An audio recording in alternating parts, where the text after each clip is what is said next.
نوجوانوں، آرام پسندی تھوڑی کم کرو. ہر وقت لیٹنا، ہر وقت آرام تلاش کرنا، یہ کمزور کر دیتا ہے جوانوں. لقد خلقنا الانسان فی کبد، ہم نے انسان کو مشقت میں رہتا ہوا پیدا کیا. میں نے ابھی دوستوں سے کہا ہے، پھر آپ کی خدمت میں عرض کرتا ہوں، رات ہو گئی ہے تقریباً 11 گھنٹے کی. 7 بجے عشاء ہوتی ہے اور 6 بجے کے بعد ہی عموماً سب جگہوں پہ فجر کی نماز ہوتی ہے، تو 11 گھنٹے کی رات بنتی. بہت زیادہ بھی ڈاکٹر کہتا ہے کوئی سوئے تو 8 گھنٹے سو لے، نیند پوری ہے. اگر عشاء کے بعد موبائل کرو جلدی بند، تو ذرا سحری میں اٹھو. بندہ ہو جوان اور اٹھ کے پڑھے تہجد تو مزہ نہیں آ جاتا. اور جو سحری کے وقت دعا کا مزہ ہے، جو دعا کی لذت ہے، نبی کریم علیہ السلام نے صبح صبح سیدہ پاک کو آواز دے کے کہا، یہ ہماری تعلیم کے لیے، فرمایا اٹھو، یہ رب کریم سے سوال کرنے کا وقت ہے. پچھلی رحمت، پچھلی راتی رحمت رب دی کرے بلند آوازہ، او بخشش منگن والے کارن کھلا جے دروازہ. لیکن ہمارا مسئلہ یہ ہے کہ جس ٹائم جاگنا ہے اس ٹائم سوتے ہیں، جس ٹائم سونا ہے اس ٹائم. ایک گزارش تو یہ ہے کہ کوشش کریں ان راتوں میں تو کم از کم تہجد پڑھی جائے، اور یہ کوشش کر کے دیکھیں مزہ آئے گا. اور پھر ادھر ادھر لوگوں کو دکھ بتانے کی بجائے نا، جب تہجد کی 2 رکعتیں پڑھ لیں تو سارا اپنے رب کی بارگاہ میں عرض کر دیں. بوجھ بھی ہلکا ہوگا دل کا، راز بھی رکھا جائے گا اور کرم بھی ہو جائے گا. اور دوسری گزارش یہ ہے کہ سرکار دو عالم علیہ السلام نے نوجوانوں سے کہا تھا، جوانوں یا نکاح کرو یا روزے رکھو. یہ بڑے آسان دن ہے روزے رکھنے کے لیے. تشریف رکھیں جی، آپ لوگ بیٹھ جائیں، اللہ آپ کو سلامت رکھے، اللہ تعالیٰ برکت دے. آپ بھی بیٹھ جائیں، اللہ تعالیٰ سب کو برکات عطا کرے. یہ حضور کے نام کی محفل ہے نا جی، اس کا ادب بہت زیادہ ہے. اس میں آپ اس طرح کھیلیں گے موبائلوں کے ساتھ تو یہ ویسے ہی ادب کے خلاف. اللہ سے 2-4 دوست بنا لیں، باقیوں کو دے دیں، کافی ہو گیا. لیکن یہ اس پہ مصروف نہ ہو آپ. بھائیو، اللہ کریم نے ارشاد فرمایا کہ وَدَاعِيًا إِلَى اللَّهِ، ہم نے آپ کو داعیہ اللہ بنایا ہے، اللہ کی جانب دعوت دینے والا.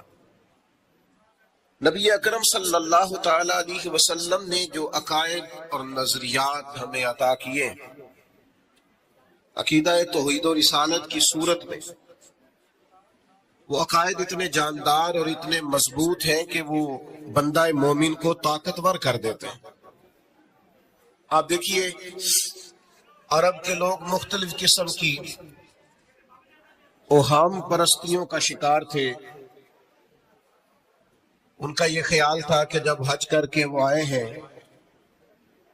تو وہ گھروں کے دروازوں سے داخل نہیں ہوا کرتے تھے، بلکہ چھتوں سے کود کر آتے.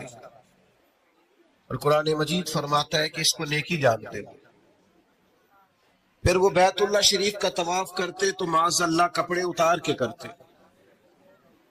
اوہام پرستیاں، طرح طرح کی باتیں. مصر میں ایک دریا تھا، ایک عورت کو ذبح کر کے ڈالیں گے تو پھر دریا چلے گا. مختلف اوہام لوگوں نے پال لیے تھے. آج بھی مسلمانوں کے اندر ڈھیر ساری ایسی چیزیں آ گئی ہیں جو ضعف اعتقادی کا باعث بنتی ہیں. اس کی کو ذرا کم کر دیں بھائی. آپ دیکھیے، لوگ علماء کے پاس نہیں جاتے، باباؤں کے پاس جاتے. تعویذ، دھاگا، کالا جادو، نیلا جادو. جس نوجوان کا کام کرنے کو دل نہیں کرتا اسے جادو ہو جاتا ہے. اور پھر یہ کہ کالی بلی رستہ کاٹ گئی تھی، اور پھر یہ کہ میں باہر نکلنے لگا تو کسی نے آواز دے دی تھی. عجیب قسم کی اوہام پرستیوں کا لوگ شکار ہیں. نبی پاک صلی اللہ تعالی علیہ وسلم داعیہ اللہ ہے. سرکار نے لوگوں کے نظریات کو پختہ کیا. حضور علیہ السلام کے فیوزات روحانیہ سے لوگوں کے دل طاقتور ہوتے تھے. مضبوط فکریں، مضبوط عقیدے سرکار کے وسیلے سے مسلمانوں کو نصیب ہوئے. ہم جیسے جیسے دیکھیں نا، تصوف اور طریق میں آپ کو عرض کروں، صوفیہ کرام کا اصل موضوع عقیدہ توحید ہے. اصل موضوع ان کا ہے. یہ وہ لوگ ہیں جو لوگوں کو صحیح معنوں میں توکل کا، صبر کا، شکر کا، قناعت کا، رجوع اللہ کا سبق دیتے ہیں. اصل موضوع ہی ان کا ہے. لیکن اب چونکہ صوفیہ کی جماعت میں وہ لوگ اللہ ماشاءاللہ خال خال رہ گئے، اور پھر یہ کہ بیٹھ گئے تعویذ دھاگے دینے والے، زاغوں کے تصرف میں، عقابوں کے نشیمن. نتیجہ اس کا بڑا خطرناک برآمد ہوتا ہے. مضبوط فکریں. کبھی آپ اس روایت کو دیکھیں اور یاد کر لیں نا تو یہ بڑا نفع دیتی ہے. نبی کریم علیہ السلام نے حضرت عبداللہ ابن عباس رضی اللہ تعالیٰ عنہ سے فرمایا، عبداللہ، ساری دنیا مل کے تیرا بھلا کرنا چاہے کر نہیں سکتی جب تک رب نہ چاہے. اور فرمایا سارے دنیا دار مل کے تیرا کچھ بگاڑنا چاہے بگاڑ نہیں سکتے جب تک رب نہ، چھوڑ دے بیٹا، جب تک اللہ نہ چاہے. تو پھر رجوع تو اللہ کی جانب کرنا چاہیے. نبی اکرم صلی اللہ تعالی علیہ وسلم نے اپنی امت کو توانائی اس بات سے دی کہ اللہ ہمارے ساتھ ہے. آپ دیکھیے فکری تندرستی کتنی زیادہ ہے کہ 1000 کے مقابلے میں 313 لوگ ہیں. نہ اسلحہ پورا ہے، نہ گھوڑے پورے ہیں، نہ خوراک پوری ہے، لیکن وہ میدانوں میں اس طرح لڑے ہیں کہ 1000 کو بھاگنے پر مجبور کر دیا. وہ ابو جہل نے جب کہا نا جاسوسوں سے کہ جب پتہ کر کے آؤ، تو انہوں نے آ کے کہا وہ تو 313 لوگ ہیں، بچے بھی ہیں، بوڑھے بھی ہیں، چیز کوئی نہیں پاس. تو ابو جہل کہنے لگا پھر تو انہیں گھوڑوں کی پشتوں پر باندھ کے مکے لے جائیں گے، وہاں جا کے دیکھیں گے کیا کرنا ہے. تو جاسوس کہنے لگا سردار اگلی بات بھی سننا، ہے تو 313 لیکن جان ہتھیلی پہ رکھ کے آئے ہیں. جس کے خیمے کے پاس سے گزرے ہیں شہادت کی دعا مانگتے دیکھا ہے. ان کی آنکھوں سے چمکتی ہوئی روشنی اور ان کے لفظوں سے پھوٹتا ہوا ولولہ اور ان کی آوازوں سے نکلتا ہوا دبدبا کسی جگہ بھی انہیں کمزور نہیں ہونے دیتا. ان کے اندر کہیں بھی کوئی کمزوری نہیں آنے دیتا. غریبی کا نام لے کے سارا سارا دن پریشان ہونا، غریبی کا نام لے کے اپنے آپ کو مظلوم ثابت کر کے لوگوں کو مدد پر اکسانا بندہ مومن کا یہ طریقہ نہیں ہے. اپنی توجہ اللہ کی جانب کرے، نبی رحمت علیہ السلام کی بارگاہ میں استغاثہ پیش کرے. لیکن دنیا داروں کو مائل کرنا، لوگوں کی جیبوں کی طرف دیکھنا، یہ مومن کی شان گردن کو جھکا دیتا ہے. خیرات کا پتھر جہاں میں مانگنے والوں کے سر کبھی اونچے نہیں ہوتے. اور غیرت ہے بڑی چیز جہان تگو دو میں. بھائی آپ طاقتور بنے. دیکھیں نا ایک نوجوان نے آ کے حضور کی بارگاہ عالی مرتبت میں عرض کیا تھا، یا رسول اللہ صلی اللہ علیہ وسلم غریب ہوں کچھ دیجئے. تو حضرت جابر ابن عبداللہ رضی اللہ تعالیٰ عنہ فرماتے ہیں ہم نے حضور سے بڑا کچھ سنا، یہ لفظ نہیں، لفظ لا، یعنی میرے پاس نہیں ہے، یہ ہم نے حضور سے سنا ہی نہیں. ایسا کوئی محبوب کہیں ہوگا نہ کہیں ہے، بیٹھا ہے چٹائی پہ مگر عرش نشیں ہے، اور ملتا نہیں کونین کو کیا کیا تیرے در سے، بس ایک لفظ نہیں ہے جو تیرے لب پہ نہیں ہے. اور یہ فاضل بریلوی رحمت اللہ علیہ کا انداز بھی دیکھیے، کہتے ہیں واہ کیا جود و کرم ہے شہ بتہا تیرا. اور یہ ذرا دیکھیے شعری ذوق دیکھیے، واہ کیا جود و کرم ہے شہ بتہا تیرا، نہیں سنتا ہی نہیں. نہیں کیا انداز ہے. اب یہ کیسی زبان ہے اور کیسا یہ محاورے کا استعمال ہے. جو شعری ذوق رکھتے ہیں وہ سمجھے، کہتے ہیں نہیں سنتا ہی نہیں. کون؟ مانگنے والا تیرا. یا رسول اللہ آپ سے مانگنے والا نہیں سنتا، حضور عطا کرتے. اور ایک جگہ پہ فرماتے ہیں میرے کریم سے گر قطرہ کسی نے مانگا، دریا بہا دیے ہیں دربے بہا دیے. حضور تو دیتے، پر نوجوان نے جب آ کے عرض کی نا یا رسول اللہ صلی اللہ علیہ وسلم کچھ دیجئے، وہ جوان ہو، چڑھتی جوانی ہو، اور پھر وہ سوال کریں ہمارے ساتھ ایک دوست پڑھا کرتا تھا، یہ 3 مہینے کی چھٹیاں ہوتی تھی تو وہ مستریوں کے ساتھ مزدور لگ جاتا. ہم نے اسے کہا یار تو مطلب 9th 10th کے اندر مزدوری کرنے جانا، تو کہندا سی یار میں قد میرا ایڈا بڑا ہوں، ابا جی کو مانگ دیا شرم ہوگی. یہ سوچ نوجوانوں میں پیدا ہونی ضروری ہے. اب میں ابا جی سے مانگوں؟ یہ تو دینا چاہیے. اس نے آ کے عرض کی یا رسول اللہ صلی اللہ علیہ وسلم کچھ دیجئے، تو حضور فرمانے لگے تیرے پاس کچھ بھی نہیں. اس نے کہا ایک پیالہ ہے میرے پاس گھر میں اور ایک کمبل ہے. اتنا غریب بندہ ہے کوئی محفل میں جس کے گھر میں ایک ہی پیالہ ہو، ایک ہی کمبل ہو؟ کوئی بھی نہیں اتنے بڑے مجمع میں. لیکن اگر کوئی ہماری غریبی کا رونا پوچھے تو میرا خیال ہے ہر تیسرا بندہ دوسرا بندہ غریب ہے، اور بڑا ہی غریب ہے. ایک پیالہ ایک کمبل. کریم نے فرمایا لے کے آؤ. وہ لائے تو محبوب فرمانے لگے کون خریدے گا؟ ایک نے کہا 1 دینار، ایک نے کہا 2 دینار. محبوب نے بولی لگوا دی، 2 دینار کا بیچ دیا. فرمایا جا 1 دینار کی روٹی لے جا. یہ نوجوانوں کو فکر دی کہ وہ انویسٹمنٹ بھی تم نے ذات سے اپنے گھر سے لینی ہے. وہ 10-15 ہزار کا ٹھیلا بھی کسی سے نہیں کہنا تو لگا کے دے. جاؤ 1 دینار کا کھانا لے جاؤ، 1 دینار کا کلاڑا خرید کے لاؤ. صحابہ فرماتے ہیں وہ کلاڑا لایا، پر نصیب دیکھو اس کلاڑے میں دستہ نبی کریم نے اپنے دستے مبارک سے لگایا. فرمایا جا جنگل میں جا کے لکڑیاں کاٹ اور بیچ، کھا بھی اور کھلا بھی، پی بھی اور پلا بھی. 10 دن مجھے نظر نہ آنا. وہ یارو یہ کیا بات ہوئی؟ مایوس رہنا، کمزور رہنا، فلانے نے میرے ساتھ تعاون نہیں کیا تو میں پیچھے رہ گیا، فلانے نے ہاتھ نہیں پکڑا. تو اپنی دنیا آپ پیدا کر. اگر زندوں میں خود جد و جہد کر، میدان میں اتر، ہمت کر. حضرت حسن بصری رحمت اللہ علیہ کے پاس ایک نوجوان نے آ کے عرض کی حضور بس آج کے بعد میں نے کام نہیں کرنا. فرمایا تمہیں کیا ہوا ہے؟ کہنے لگا آج میں نے عجیب منظر دیکھا ہے.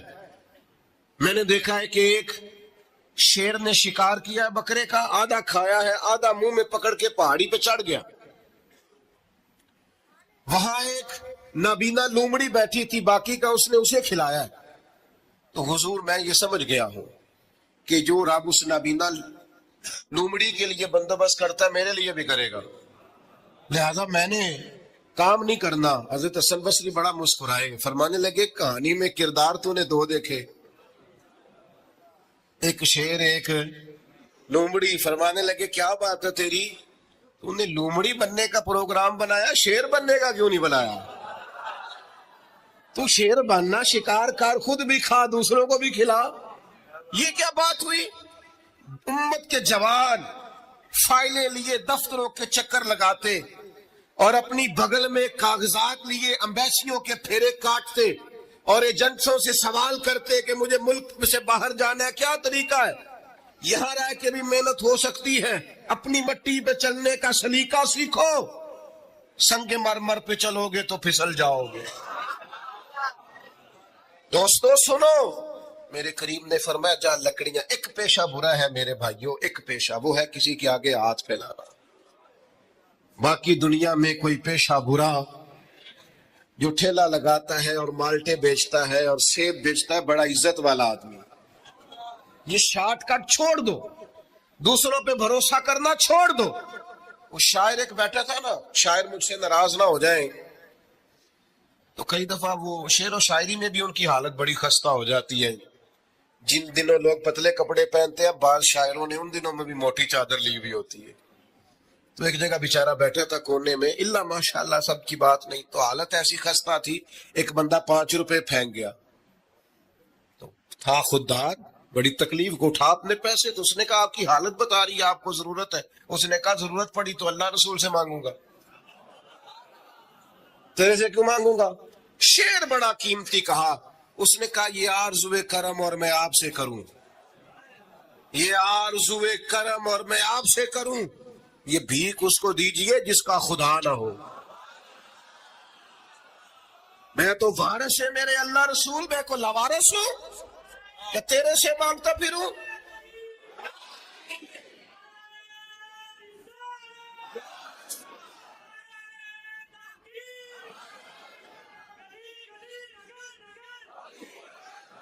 ماشاء اللہ ماشاء اللہ.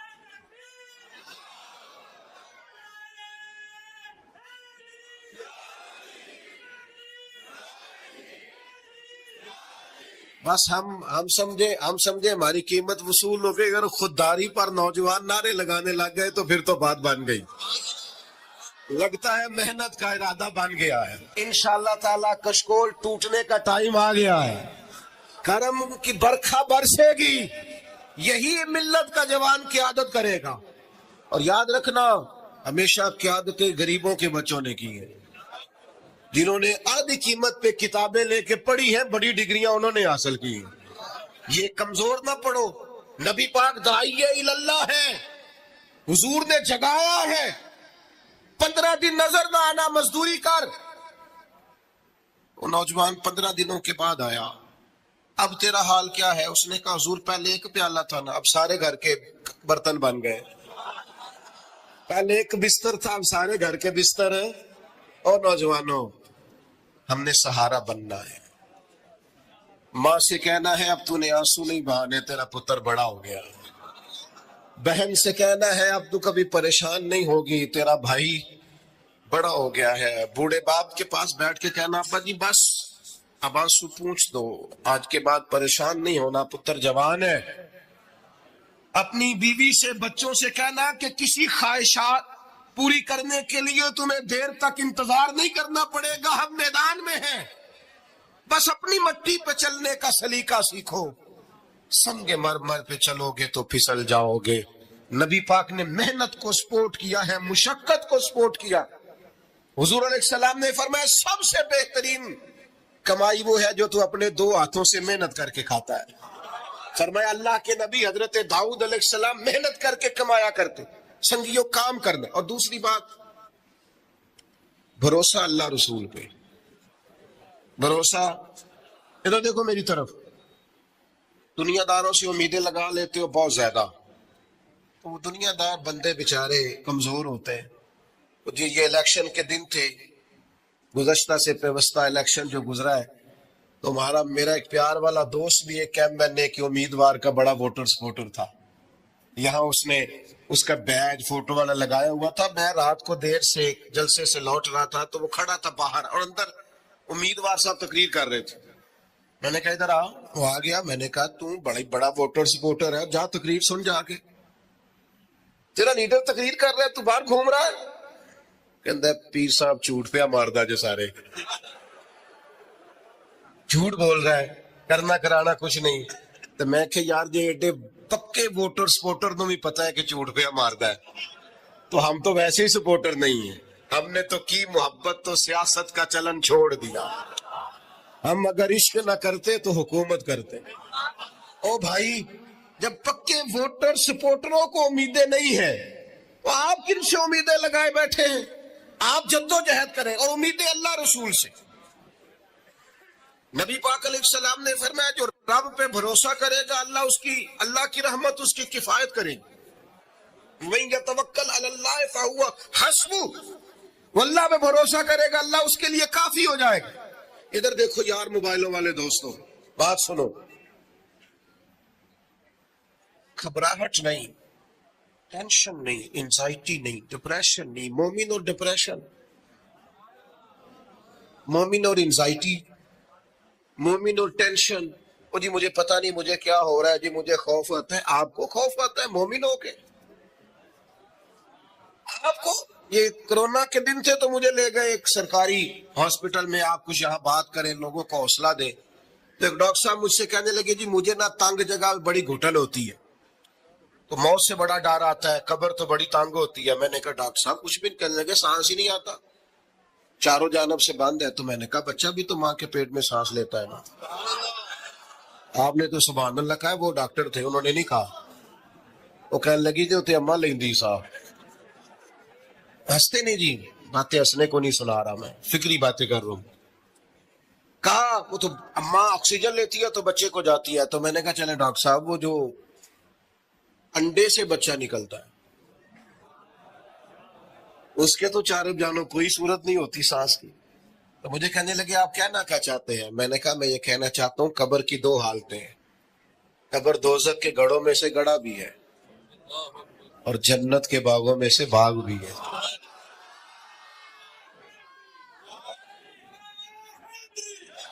سنو یار، اللہ آپ کو خوش رکھے. ماشاء اللہ. سنیں جی، سنیں. میں نے کہا اگر کسی کا یہ ذہن بن جائے کہ مرنے کے بعد میں نے باغ میں جانا ہے، ایک منٹ کے لیے سوچو نا یار. یعنی ادھر قبر بند ہوئی تو نیچے باغ، اور باغ بھی معمولی نہیں، جنت کے باغوں میں سے باغ. اور باغ ایسا شاندار جس میں آنکھ کھلی تو پہلی زیارت ہی مدینے والے محبوب کی. آج پھولے نہ سمائیں گے کفن میں آسی، آج کی رات ہے ان سے ملاقات کی رات. وہاں جانے سے خوف آتا ہے. مومن خوف، ٹینشن، مومن کو ایک ہی خوف ہے، اللہ کا. رب سے ڈرتا ہے، اللہ کے سامنے کھڑے ہونے سے ڈرتا ہے. باقی مسائل کا خوف کرنا، غربت کا خوف کرنا، لوگوں سے ڈرنا، یہ نکل آئے آپ اس ٹینشن سے. رب جس کو عزت دے اس کی چھین کوئی نہیں سکتا. اللہ جسے رزق دے اس کے ہاں آنے سے روک سکتا کوئی نہیں روک سکتا. طاقتور ہو کے زندگی گزارے. نبی کریم علیہ السلام نے اپنی امتیوں کو مضبوط فکریں دی، توانائیاں دی ہیں. آپ غور کریں نا، حضور ایک جنگ سے واپس لوٹ رہے تھے، صحابہ بھی ساتھ تھے. ادبن صحابہ کرام علیہم رضوان ذرا دور دور ہٹ کے لیٹ گئے. ادبن. یہ بھی میرے دوست نے سیدنا صدیق اکبر کے نام کا نعرہ لگایا نا، دن بھی سیدنا صدیق اکبر کے. بس میں اس وقت عنوان ان کا نہیں ہے، اتنی بات کرتا ہوں کہ دنیا میں ایک فلسفہ بیان ہوتا ہے کہ جو زیادہ قریب رہتے ہیں وہ زیادہ ادب نہیں کرتے. اور یہ کوئی غلط بات نہیں، ایسا ہوتا ہے اکثر. جو زیادہ قریب ہوتے ہیں وہ زیادہ مؤدب. لیکن حضرت صدیق اکبر کا کمال یہ ہے، انہوں نے دنیا کے سارے فلسفے ہی غلط کر دیے. قریب بھی سب سے زیادہ وہی تھے اور ادب والے بھی سب سے زیادہ وہی تھے. فلسفہ ہی غلط قرار دے دیا. لوگوں کو بتایا کہ محبت رسول کی باری آئے تو فلسفے بدل جایا کرتے ہیں. قرب بھی سب سے زیادہ ہے اور ادب بھی سب سے زیادہ ہے. بس بیان ہو کس زبان سے مرتبہ صدیق اکبر کا کہ محبوب خدا محبوب ہے صدیق اکبر کا. اور لٹایا راہ حق میں گھر کئی بار اس محبت سے کہ لٹ لٹ کر حسن گھر بن گیا صدیق اکبر کا. لٹ لٹ کے حسن گھر بن گیا صدیق اکبر. تو صحابہ ادبن ذرا سرکار سے تھوڑا سا سائڈ پہ ہو کے لیٹ گئے. نبی کریم علیہ السلام نے اپنی تلوار درخت کی ٹہنی سے لٹکائی اور کریم بھی آرام فرما ہوئے. اچانک ایک کافر آیا، اس نے تلوار سرکار کی نکال لی. دیکھا حضور اکیلے اور پاس اسلحہ بھی نہیں ہے، تو حضور پر تلوار تان کے کہنے لگا اب آپ کو مجھ سے کون بچائے گا. نہیں، آپ زیادہ توجہ کریں بات پر. کون بچائے گا؟ یعنی آپ یوں سمجھ لیں کہ بندہ گھر میں سویا ہوا ہو تو اچانک اسے آواز آئے کہ چھت پہ کچھ چل رہا ہے. آپ کو اپنی مثال دے رہا ہوں، آپ کو اپنے آپ کو سمجھانے کے لیے، وہاں کے لیے نہیں. پتہ چلے نا چھت پہ کچھ چل رہا ہے تو بہت سارے لوگ ایسے ہوتے ہیں ان کے تکیے کے نیچے سے موبائل بھی نہیں نکلتا، اتنا ڈر جاتے ہیں، بالکل پریشر کے نیچے آ جاتے ہیں. یعنی ڈاکٹر نے کہہ دیا جی آپ کی رپورٹیں بتاتی ہیں کہ مشکل ہے آپ بچیں، تو کچھ تو ڈاکٹر کی بات سن کے فوت ہو جاتے ہیں، اور کچھ کہتے ہیں تیری رپورٹیں ٹھیک ہوں گی پر ہوگا وہ جو میرا رب چاہے گا. یہ طاقت سرکار نے دی ہے اپنے غلاموں کو. اس نے تلوار اٹھائی، کہنے لگا آپ کو کون بچائے گا؟ تو محبوب کے چہرے پہ اطمینان. اور وہ جو اللہ نے میرے محبوب علیہ السلام کو روک دیا، محبوب اسی حالت میں زیر لب مسکرائے اور فرمایا مجھے کون بچائے گا؟ مجھے میرا اللہ بچائے گا. اس میں بڑی طاقت ہے، اس لفظ میں بڑی طاقت ہے. کوئی مشکل آئے تو تعلقات نہ لڑایا کرو، وہ فائلوں میں رکھے کارڈ نہ نکالا کرو کہ فلانے کو فون کرتا ہوں. کبھی بھی مشکل آئے تو سب سے پہلے مصلی بچھایا کرو، اللہ کے حضور حاضری دیا کرو، طاقتور ہو جاؤ.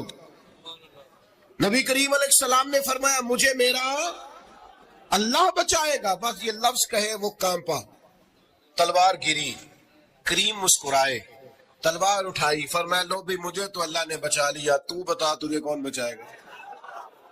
تو وہ کہنے لگا میں نے سنا ہے آپ معاف کر دیا کرتے ہیں، تو فرمایا جہاں میں نے معاف کیا، دیر والی تو بات ہی کوئی نہیں۔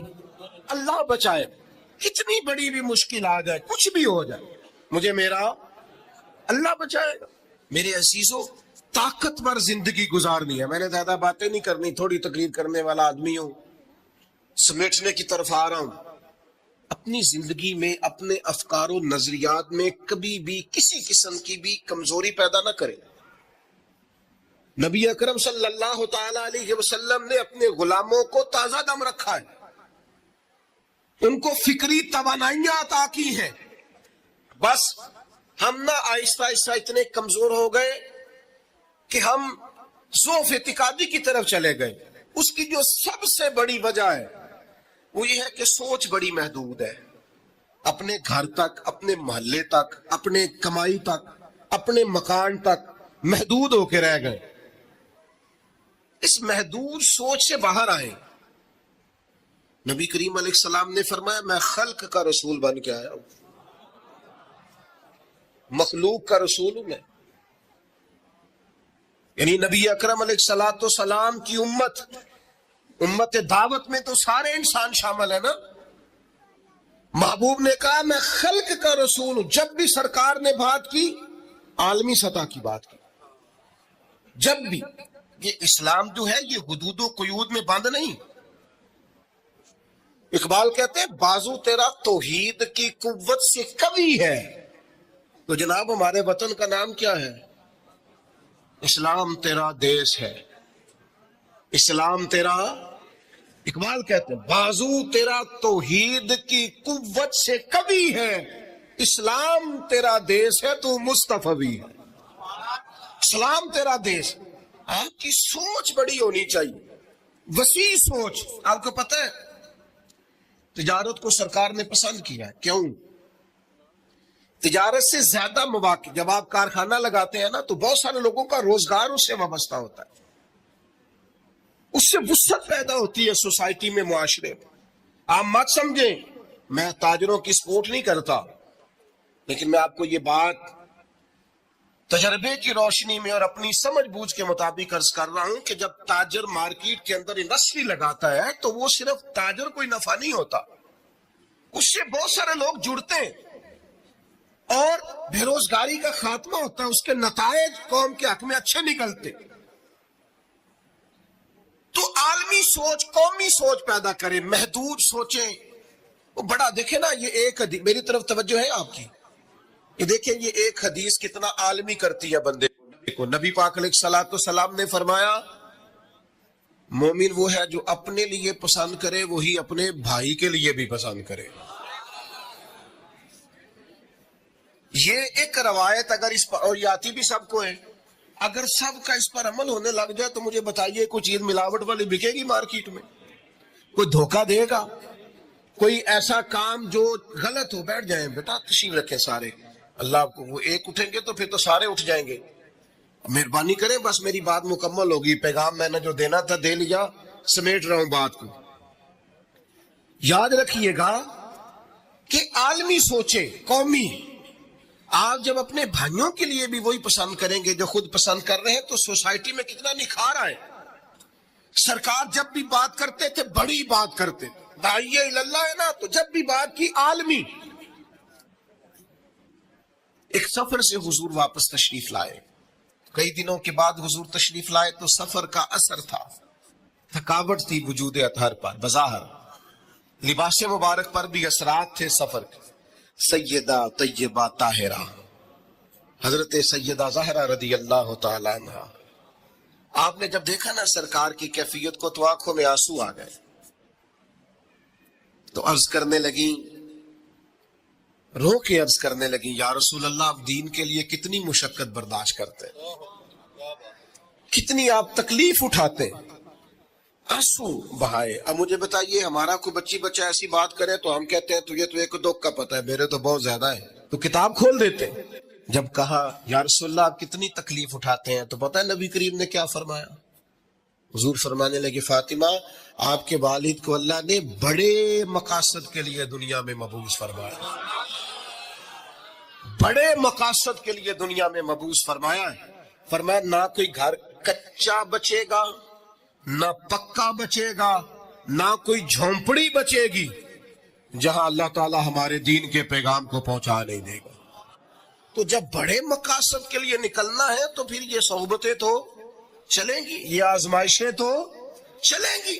میرے بھائیوں، وسیع الظرفی، وسیع القلبی، کشادہ سینہ، بڑا دل، بڑا حوصلہ، بڑی سوچیں، بڑے افکار اپنی زندگی میں پیدا کریں۔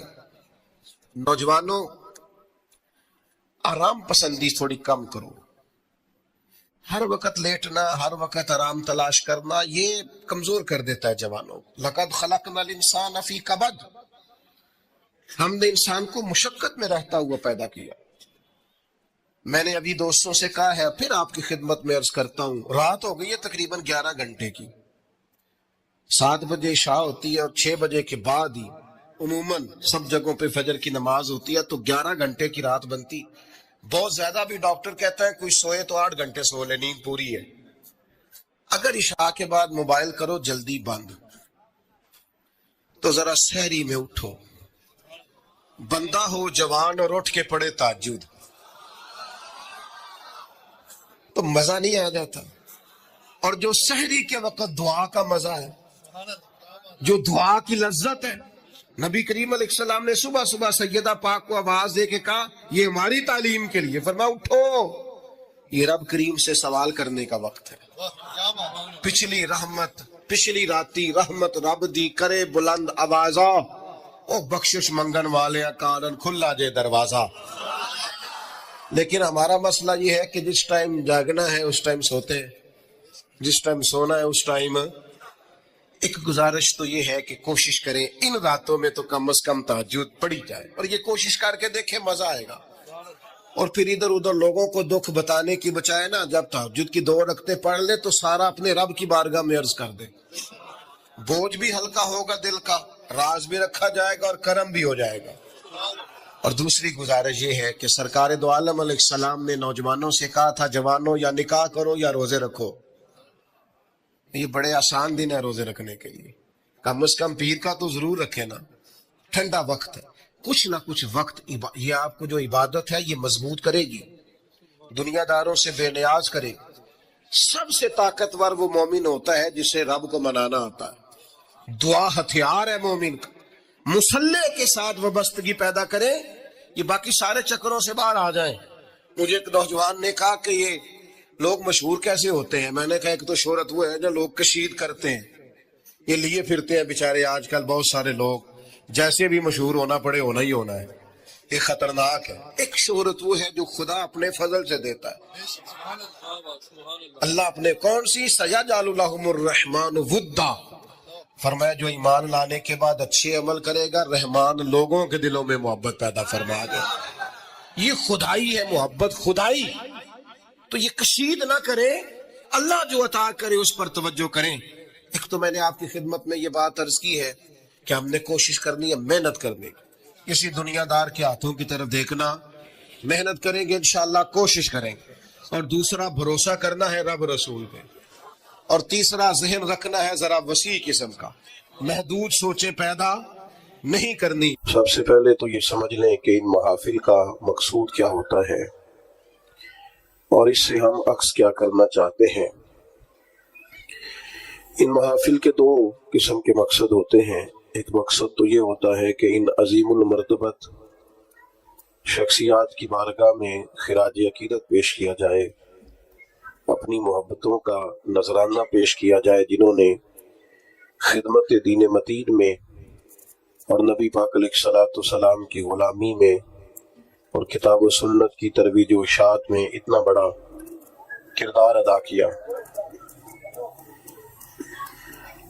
ان لوگوں کی خدمات کو خراج تحسین پیش کیا جائے۔ اور دوسرا اہم اور بڑا اور بنیادی مقصد یہ ہوتا ہے کہ الجھے خیالات، بکھری سوچیں